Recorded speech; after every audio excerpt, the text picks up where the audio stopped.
I know a lot of you guys are really concerned about getting rear-ended while you're on your motorcycle. I am too, because we don't have that massive protection like a vehicle does. We don't have the crumple zones, the airbags, or the seat belts. So today we're going to be talking about these two crashes that are going to occur from a rear-end standpoint. So the first one, let's go ahead and jump into that.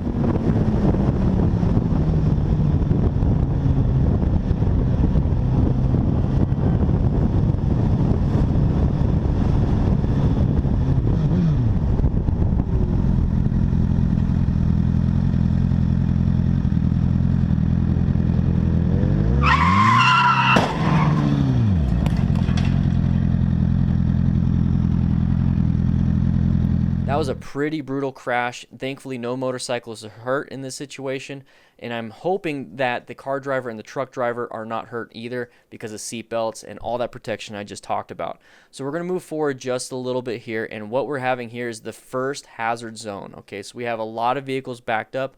Unsure why. There's no vehicles in front of this right here into this lane. Maybe this person just stopped to turn right. Unsure what's going on. So right here we also have another hazard that creeps up. So this hazard is going to be the person that's going to be over the double yellow. And right now, I'm definitely going to be in orange stage. If you don't know what all that stuff is, look at the bottom right of the screen. There's white, yellow, orange, red, and brown stage. Brown stage is basically a complete failure of your skills, and you poop your pants. So right here, definitely a hazard. I would definitely be in orange stage. Off to the side, good space cushion, saw it ahead of time, did what he had to do, never had to go into red stage. But remember, we go from one situation to the next. Just because we pass this one and have achievement unlocked doesn't mean the next situation is going to be just as good. So we're going to move forward right here. We got another motorcycle rider. Go ahead and wave to him. We're going to keep going. We're going to keep going. And then what's happening here is going to be something out of the ordinary. And sorry for the poor quality. This is just something that was given to me. We have motorcyclists off to the side of the road. This could be because of them waiting for me, which is going to be this motorcyclist right here with the GoPro. But why is the car stopped? That should be coming out, and that should be cluing you in on something. That's one of those out of the ordinary situations here. So this vehicle is stopped, which is going to block my path of travel, which is going to make it to where I'm vulnerable from behind. That should be something that should be clicking in your head in this situation. So what I'm going to do, which you should be doing, is exactly what this rider does. He's going to move off to the side. Now, I don't know if it's specifically because of the other motorcycle riders, and maybe he's just one of the few that are left behind, and now they're all going to wait. Either way, if you see something like this where it's going to be a vehicle stopped like that, you are now in a very dangerous hazard zone. So a vehicle behind this person will easily not pay attention and possibly sandwich you between this, I believe it's a Nissan Sentra, and that black truck that's coming. So what you need to be doing is moving off to the side. Now this situation happens all the time where? At intersections. So at intersections, when you are coming to a stop, somebody's in front of you, you're stopped, and there's nobody behind you, but you see this truck or this vehicle continuing to move, what are you going to do? Are you going to stay in first and maybe gun it and get out of the way and swerve in time? I'm going to tell you guys right now, your reaction time is not good enough. You're going to have to, if you're still in first, you're going to have to release the clutch because you're holding it in, point in a certain direction, and accelerate and get out of the way. What I recommend, which is going to remove all that wasted movement and still keep you safe, is to do exactly this. Move off to the side in somewhat of a lane filtering position. That way, if somebody does accelerate and not pay attention, you're not going to get sandwiched and killed, because this is easily a fatal type accident.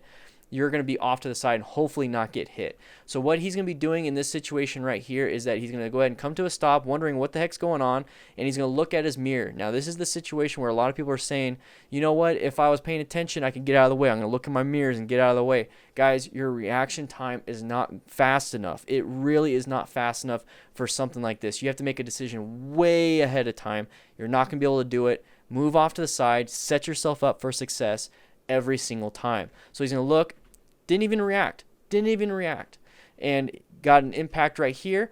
And then if you notice, this other motorcycle rider is saying, screw it. Why didn't this motorcycle rider gun it to go forward or move off to the side? It's because you just you're not trained for that. You're definitely not trained for that. So what I would do in this situation is move off to the side, just like this motorcycle rider did. And if it occurred next to me, like the motorcycle right here, just get off the bike.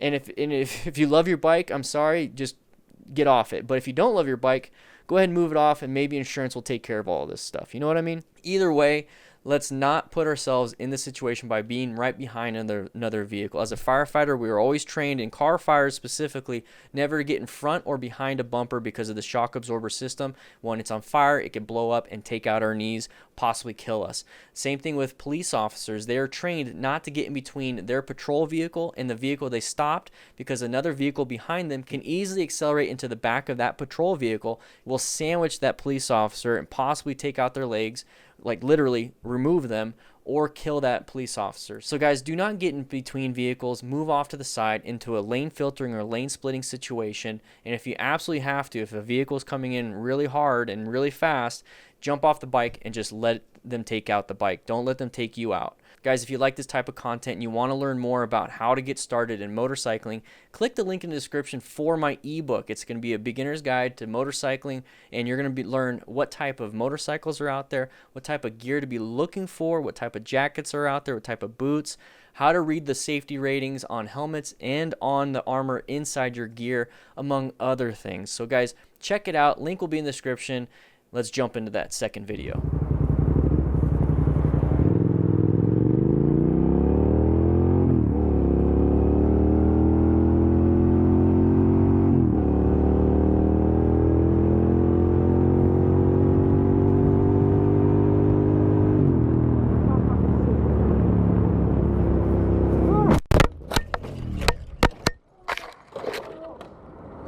Once again, another brutal video, but this one is going to be caused by the motorcycle rider not riding within the riding conditions present at the time. Just this screen right here, you can already tell that we're going to have some type of visibility issue. The ground might seem fine. You don't know that because your vision is pretty bad. But when we move forward on this, traffic's not so bad, but we move forward, we notice that we are completely blinded. Now, if we're completely blinded, we need to start riding within the conditions available, not our ability as motorcycle riders. We need to ride within what's given to us from the situation. So right here, it's going to be a lack of visibility because of the time of day. Now, it could also be, a lack of traction because the road is really crappy. Or it could be a lack of space cushion, so we should not be going super fast when there's a bunch of vehicles around. So we need to start judging where we are and figuring out how we're going to ride with the conditions present, not just our own ability and the bike's ability. So right here, I definitely would be slowing it down, and I'm assuming that he's lifting his hand up so he can see.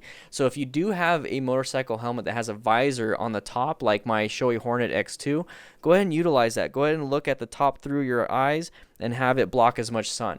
But if you don't have that, what you can do in this situation is just like we saw in the first video, where you're going to position yourself for success. So move over to a lane filtering position, get really close to one of these lines so that if something does happen, what you can do is you can just decelerate and you don't have to swerve, because most vehicles are going to stay where they want to stay within that lane. And let's use our nimbleness, our small profile as a motorcycle, to really set ourselves up for that success. So move off to the side, and if something bad does happen to where you're like, oh crap, I don't have enough stopping distance, then what you can do is you can go ahead and get past that vehicle in a very dangerous but needed emergency lane filtering or lane splitting, and then slow down and decelerate and get back in the queue or get back in line, and then be as safe as possible. But lack of visibility is going to be a huge problem here. So we're going to go ahead and let's see when can I stop it on time? Let's double check. And barely. My reaction time for this situation, all I'm doing is pressing the space button on my computer, and this is where I'm at. It's not good enough, guys. And if you also notice that he did go into the brown stage because he's reaching for his horn. So in this situation, the horn's not going to do much, but our bodies and our mind will naturally go towards what we're most trained in. And it seems like what we're most trained in this situation is to apply the horn to possibly get somebody out of the way, but that's not going to help us in this situation. So when I said let's set ourselves up for success by getting into a lane filtering position, you could easily get into this spot, maybe this spot. Hopefully you pick the right one because you can't see. But if you're in this spot, you could just continue on and be like, oh crap, and then slowly decelerate, and now you have actual time.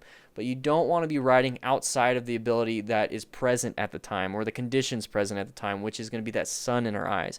Also think about it. If you're stuck here, let's say you did stop and you're in queue, everyone stopped right here. What about the person behind us? Can they see? No, they cannot. So once again, you still want to get off to the sides if you possibly can. With a lack of visibility, or with people stopped in front of you. That is what you want to do. Either it's at an intersection, or if it's on the highway and there's traffic backed up, or in a road like this.